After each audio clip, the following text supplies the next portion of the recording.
नमस्कार, मैं प्रियंका और आप देख रहे हैं इंडिया पब्लिक खबर।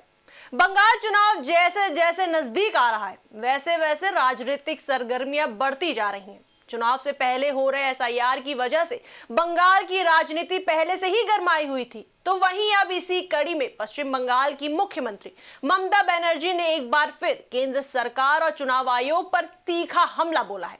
कोलकाता में एक धरना प्रदर्शन के दौरान ममता बनर्जी ने प्रधानमंत्री नरेंद्र मोदी से इस्तीफे की मांग की और इसके साथ ही कहा कि मतदाता सूची से लोगों के नाम मनमाने ढंग से हटाए जा रहे हैं।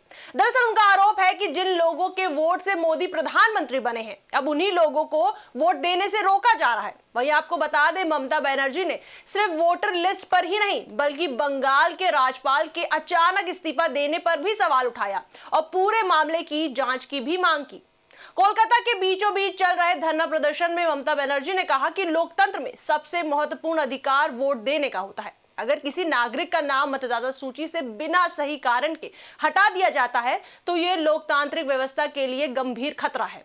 मुख्यमंत्री ममता बनर्जी का कहना है कि यह केवल एक प्रशासनिक प्रक्रिया नहीं बल्कि इसके पीछे राजनीतिक मंशा भी हो सकती है। इसके बाद उन्होंने सवाल उठाते हुए कहा कि अगर साल 2024 में इसी मतदाता सूची के आधार पर प्रधानमंत्री नरेंद्र मोदी को देश की जनता ने चुना था, तो अब उसी सूची में शामिल लोगों के नाम अचानक कैसे गायब हो रहे हैं। उन्होंने कहा कि अगर ये सही है तो ये लोकतंत्र के लिए गंभीर सवाल खड़े करता है।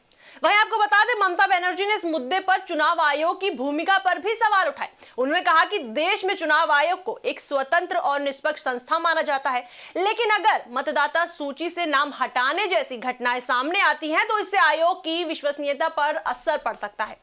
साथ ही उन्होंने कहा कि मुख्य चुनाव आयुक्त ज्ञानेश कुमार को इस मामले पर स्पष्ट जवाब देना चाहिए। अपनी बात को आगे बढ़ाते हुए धरना प्रदर्शन के दौरान ममता बनर्जी ने कहा कि मुख्य चुनाव आयुक्त को प्रधानमंत्री नरेंद्र मोदी से इस्तीफे की मांग करनी चाहिए। उन्होंने कहा कि अगर मतदाता सूची में गड़बड़ी हो रही है और लोग अपने मताधिकार से वंचित हो रहे हैं तो इसकी जिम्मेदारी तय होनी चाहिए। वहीं ममता बनर्जी का बयान सामने आते ही राजनीतिक माहौल और गर्मा गया।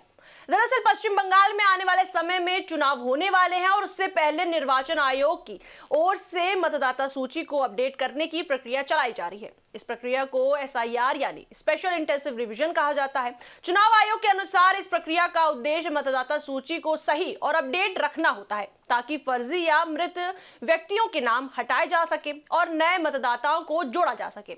लेकिन ममता बनर्जी का आरोप है कि इसी प्रक्रिया के नाम पर कई वास्तविक मतदाताओं के नाम भी हटाए जा रहे हैं। उनका कहना है कि अगर ऐसा होता है तो ये ना सिर्फ मतदाताओं के अधिकारों का उल्लंघन है बल्कि चुनाव की निष्पक्षता पर भी सवाल खड़े कर सकता है।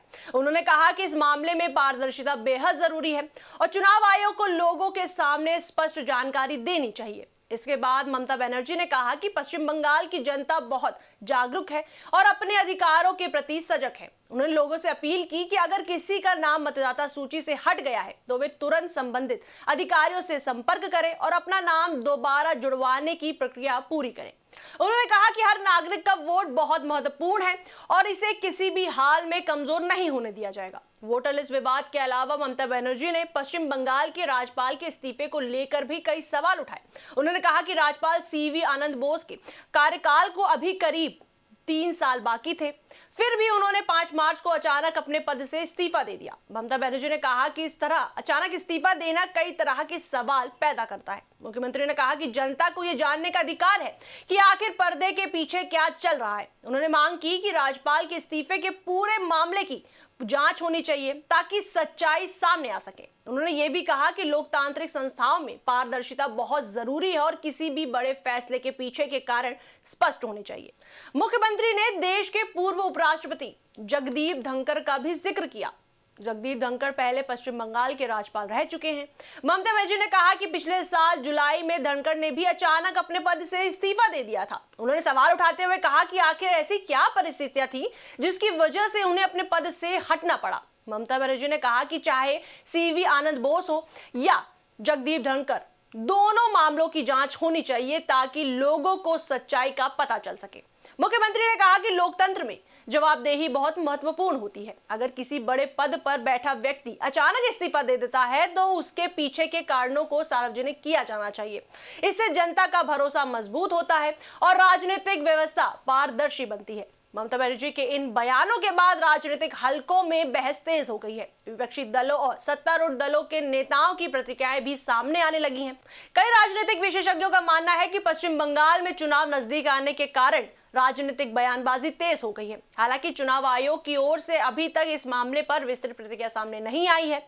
आयोग आमतौर पर मतदाता सूची को अपडेट करने की प्रक्रिया को नियमित प्रशासनिक कार्य बताता है और कहता है कि इसका उद्देश्य चुनाव को निष्पक्ष और पारदर्शी बनाना होता है। वहीं इस पर राजनीतिक विशेषज्ञों का मानना है कि मतदाता सूची से जुड़े मुद्दे हमेशा संवेदनशील होते हैं, क्योंकि ये सीधे लोकतंत्र से जुड़े होते हैं। अगर किसी भी स्तर पर लोगों को ये महसूस होता है कि उनके वोट देने के अधिकार पर असर पड़ रहा है, तो इससे राजनीतिक माहौल गर्म हो जाता है। फिलहाल पश्चिम बंगाल की राजनीति में यह मुद्दा काफी चर्चा में है।